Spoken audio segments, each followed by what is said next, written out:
अस्सलामुअलैकुम फ्रेंड्स मैं शेख फ़रहान और आप दोस्तों को वेलकम करता हूं अपने YouTube channel SH roof vegetables में। फ्रेंड्स आज इस वीडियो में आप दोस्तों के साथ एक ऐसी ज़बरदस्त चीज़ के बीज लगाने के मुतल्लिक जो है इन्फॉर्मेशन लेके आया हूं, जो कि मेरे ख्याल से हर घर की 100% ज़रूरत होती है और हर किचन में लाजमी तौर पे यूज़ होती है। डेली यूज़ ना भी हो तो भी कम अज़ कम जो है वो महीने में काफ़ी दिन जो है वो उसका यूज़ होता रहता है। फ्रेंड्स वो चीज़ है जी, ये देखिए मैं आपको दिखाता हूँ। फ्रेंड्स वो चीज़ है ये सौंफ। सौंफ आपको पता है कि हर घर में लाजमी तौर पे यूज़ होती है।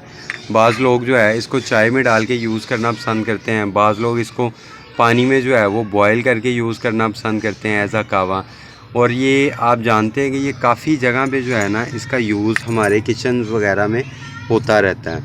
तो फ्रेंड इसी के मुतल्लिक आप दोस्तों के साथ जो है वो एक इन्फॉर्मेटिव किस्म की वीडियो जो है वो लेके आया हूँ कि ये सौंफ हम अपने घर में किस तरह लगा सकते हैं, किस तरह इसका पौधा जर्मिनेट करेगा और इसका पौधा कैसा देखने में नज़र आता है, और इसके पौधे की जो ग्रीन लीव्स हैं उनका क्या क्या इस्तेमाल है और किस तरह जो है हम उनको अपने रोज़मर्रा के इस्तेमाल में ला सकते हैं।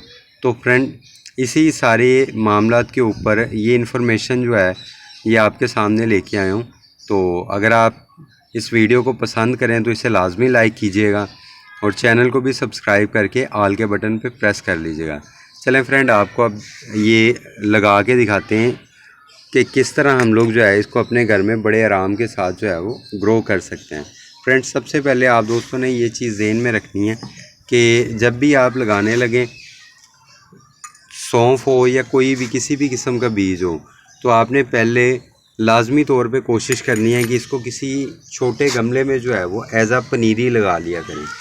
एज़ आ पनीरी लगा लेने से आपको ये बेनिफिट होगा कि एक तो आपके पास जो है वो काफ़ी ज़्यादा जो है वो पौधे जर्मिनेट कर देंगे। सेकंड उसका ये बेनिफिट होगा कि आप जो है इसके अंदर 1 बाय 1 करके जो भी पौधे लगाएंगे उनको निकाल के अलग अलग गमलों में जो है उनको ग्रो कर सकते हैं। और थर्ड इसका जो बेनिफिट वो ये है कि चूँकि इसमें हम लोग ज़्यादा जो है वो बीज लगाते हैं, तो उसमें अगर कुछ बीज अच्छी तरह जर्मिनेट नहीं भी होते तो भी कोई ख़ास नुकसान नहीं होता और काफ़ी सारे बीज जर्मिनेट हो जाते हैं। तो नतीजे के तौर पे हम लोग जो है वो जो बीज जर्मिनेट होते हैं उनको यूज़ कर सकते हैं, उन पौधों को इस्तेमाल कर लेते हैं और बाकी जो है जो वेस्ट हो गए वो वेस्ट हो गए। तो चलें फ्रेंड जब आप ये लगाने लगें पनीरी वगैरह बनाने के लिए, तो आपने ये चीज़ लाजमी ज़हन में रखनी है कि जैसे ये मैं ये गुठलियाँ निकाल रहा हूँ, आपने ये इस तरह की गुठलियाँ जो है इसके अंदर नहीं रहने देनी, क्योंकि ये गुठलियाँ बीज के गलने में बहुत अहम किरदार अदा करती हैं। इन गुठलियों की वजह से बीज बहुत जल्दी जो है वो गल जाता है, क्योंकि इन गुठलियों की साइडों पे मिट्टी अच्छी तरह जो है प्रेस नहीं होती और मिट्टी में हवा रह जाती है। हवा रहने की वजह से अक्सर फंगस जो है वो इसके अंदर एक्टिवेट हो जाता है और नतीजे के तौर पे अक्सर बीज जो है वो ज़ाया हो जाते हैं जो इस गुठलियों के पास होते हैं। तो फ्रेंड आपने सबसे पहले इस तरह गुठलियाँ जो है वो बिल्कुल क्लियर कर लेनी है। मिट्टी कौन सी यूज़ करनी है इसके मुतल्लिक मैं एक बड़ी इन्फॉर्मेटिव किस्म की वीडियो अपने चैनल पे पहले डाल चुका हूँ, आप उस वीडियो को लाजमी जाके देखिएगा। तो मिट्टी इसमें भरने के बाद फ्रेंड आपने क्या करना है कि इसको एक दफ़ा लाजमी जो है वो हल्का सा मॉइस्चराइज़ कर लेना है, क्योंकि अगर आप इस मिट्टी को अच्छा मॉइस्चराइज़ कर लेंगे तो आपको बाद में काफ़ी ज़्यादा पानी देने की ज़रूरत नहीं पड़ेगी। क्योंकि बाद में ज़्यादा पानी देने का ये नुकसान होता है कि अक्सर जो होता है बीज के ऊपर जो मिट्टी दी होती है वो मिट्टी हट जाती है और बीज एक्सपोज्ड हो जाता है और नतीजे के तौर पे वो बीज जर्मिनेट नहीं होता। तो ज़ाहिरी बात है अगर जर्मिनेट नहीं होगा तो हमारी सारी मेहनत वेस्ट हो जाएगी। तो इसलिए फ्रेंड्स आपने पहले मिट्टी को लाजमी मॉइस्चराइज़ करना है, फिर आपने इसके अंदर बीज लगाने की कोशिश करनी है। अच्छा फ्रेंड अब बीज लगाने लगे हम, तो ये देखिएगा इसको अलग अलग एक एक बीज इस तरह रखने की ज़रूरत नहीं होती, क्योंकि एक एक बीज रखने में इसका साइज़ बहुत छोटा होता है और आपको बड़ी मुश्किल होगी और मैनेज करना भी मुश्किल हो जाएगा, टाइम को भी और बीजों को भी। तो फ्रेंड आपने इस तरह इकट्ठे पकड़ने हैं बीज और ऐसे करके ना इसके अंदर स्प्रिंकल कर देने हैं। चूँकि हम अभी फ़िलहाल पनीरी बना रहे हैं तो पनीरी बनाने में अगर बीज कुछ एक्स्ट्रा भी जो है वो एक दूसरे के साथ गिर जाते हैं तो उससे कोई ख़ास फ़र्क नहीं पड़ेगा। जो पौधे एक्स्ट्रा निकलेंगे हम उनको बाद में जो है वो कहीं ना कहीं एडजस्ट कर लेंगे, निकाल के अलग से गमलों में लगा लेंगे, या जहाँ भी लगाना चाहेंगे तो वो हम अलग से लगा लेंगे। तो इस तरह आपने जो है ना वो अच्छी तरह स्प्रिंकल कर लेना है बीजों को, और कोशिश करनी है कि गमले के हर कोने हर जगह पे बीज लाजमी मौजूद हों, ताकि अगर किसी जगह जो है वो बीज जर्मिनेट ना हो तो दूसरी जगह पे उसके मुतबादिल के तौर पे बीज जो है वो लाजमी पड़े हों और वो अच्छी जर्मिनेशन का सबब बन सकें, तो हमारी मेहनत जो है वो वेस्ट ना हो। ये देखिए फ्रेंड, आप गौर कर रहे हैं कि मैं कोशिश कर रहा हूँ अगर कोई जगह रह रही है तो मैं उस जगह को कवर करने के लिए वहाँ पे अलग से जो है 1 बाई 1 करके बीज भी रख रहा हूँ, ताकि हर जगह अच्छे तरीके से कवर हो जाए। आप लोगों ने भी जब भी किसी भी किस्म का बीज लगाना है तो इस बात को लाजमी अपने जहन में रखना है कि अगर कोई जगह आपकी गमले के अंदर नहीं फिलअप होती बीज के साथ तो आपने उसको लाजमी फिलअप करना है और कोई जगह भी खाली नहीं छोड़नी, ख़ास तौर पे जब आप पनीरी बना रहे हो। तो ये देखिएगा फ्रेंड, ये क्लोज़ करके आपको दिखाता हूँ। आपको ये एक जगह ऐसी नहीं देख सकते कि जो मुकम्मल तौर पे फिल ना हुई हो, जहाँ पे बीज मौजूद ना हो।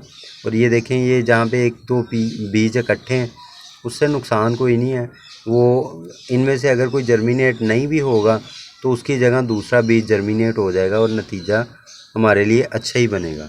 तो चलें फ्रेंड, अब इससे अगला स्टेप ये है कि हम लोगों ने इसके अंदर मट्टी जो डालनी है वो किस तरह डालनी है।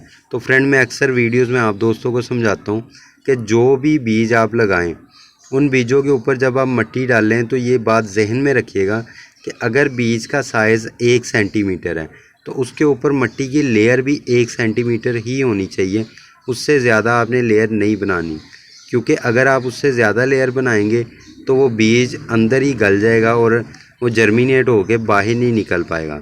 तो नतीजे के तौर पे आपका जो है वो सारी मेहनत की हुई वेस्ट हो जाएगी और बाज़ औक़ात तो जो है वो टाइम भी वेस्ट हो जाता है और सीडलिंग करने का सीज़न भी गुजर जाता है इसी चक्कर में। तो इसलिए आपने इस चीज़ को लाजमी ज़हन में रखना है, जैसे आपको समझा रहा हूँ। ये देखें फ्रेंड, इस तरह आपने इसके ऊपर अच्छी तरह मट्टी की एक लेयर बना लेनी है और कोशिश करनी है मट्टी बिल्कुल बुरबुरी इसके ऊपर डालें, ताकि जो है वो गुठलियाँ ना उसके अंदर बनी हों। और गुठलियाँ जो है वो आपको समझाया कि किस तरह नुकसानदेह होती हैं। आप इसके ऊपर रेत भी डाल सकते हैं, लेकिन बेहतर यही है कि जो नर्सरी वगैरह से मट्टी मिलती है वही आप इसके ऊपर डालें, क्योंकि वो काफ़ी अच्छी मट्टी होती है, बल मट्टी कहते हैं उसको। तो काफ़ी अच्छी मट्टी होती है वो, उसका अच्छा कह लें कि इस्तेमाल होता है, अच्छा बेनिफिट होता है बीज लगाने के मामले में। तो ये देखें फ्रेंड, ये हमने बीज लगा लिए हैं, इसके ऊपर मट्टी भी स्प्रिंकल कर दी है। अब इस तरह के किसी स्प्रे बोतल से आपने इसके ऊपर स्प्रे करना है, डायरेक्ट किसी डब्बे वगैरह से, किसी डोंगे वगैरह से पानी नहीं आपने इसके ऊपर डालना, वरना वो सारे बीज जो हमने मट्टी के नीचे छुपाए हैं वो दोबारा एक्सपोज हो जाएंगे। तो आपने इस तरह की जो है कोई भी स्प्रे बोतल ले लेनी है। बेहतर है कि अगर आप गार्डनिंग के शौकीन हैं तो इस तरह की एक बोतल लाजमी अपने पास ले आएँ। तो ये कोई ख़ास महंगी नहीं होती, मेरे ख्याल से कुछ 700-800 की रेंज में मिल जाएगी आपको, और ये लाइफ टाइम चलती रहती है आपके पास। तो इस तरह की स्प्रे बोतल के साथ आपने इस तरह इसके ऊपर जो है वो अच्छी तरह स्प्रे कर देना है, ताकि जो है वो मुकम्मल तौर पे बीज जो है वो वेट हो जाएं और उनको 1 से 2 दिन पानी की ज़रूरत ना रहे, क्योंकि पहले 1 से 2 दिन ही ऐसे जो होते हैं बीज की जर्मिनेशन में कि यही फ़ैसला करते हैं कि आपके पास बीज जर्मिनेट होगा या नहीं होगा। क्योंकि अगर पहले 1-2 दिन के अंदर ही आपकी मट्टी वेट हो जाए तो नतीजे के तौर पे आपका बीज जो है वो जर्मिनेट नहीं हो पाता और बीज आपका वेस्ट हो जाता है। और अगर बहुत ज़्यादा गीली रहे तो भी आपका बीज जो है वो जर्मिनेट हो तो जाता है लेकिन वो गल जाता है। तो इसलिए आपने बेहतर है कि जैसे मैं आपको समझाता हूँ इसी तरह आपने जो है वो स्प्रे करना है इसके ऊपर, और इसी तरह आपने तमाम प्रोसेस सीडलिंग का मुकम्मल करना है। चलें फ्रेंड, अब इसको जो है हम किसी ऐसी जगह रख देंगे जहाँ पे सारा दिन फुल धूप ना आती हो, बल्कि सुबह की 1-8 घंटे की धूप आ जाए तो कोई मसला नहीं, लेकिन रोशनी सारा दिन मौजूद होनी चाहिए।